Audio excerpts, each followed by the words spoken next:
Cleaning your espresso machine is vital to keeping it in the best working order and ensuring that each and every coffee tastes great. The drip tray should be removed, emptied, and cleaned periodically with warm water, particularly when the exclamation mark indicator shows. Remove the grill from the drip tray. You should expect to see a considerable amount of water and espresso residue that has been collected over time. Empty the drip tray before cleaning with warm, soapy water, ensuring you remove all residue.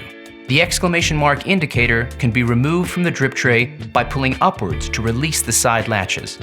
The storage tray can also be removed and cleaned with a soft, damp cloth, not abrasive cleaners, pads, or cloths which may scratch the surface. Rinse and dry thoroughly before inserting back into the machine.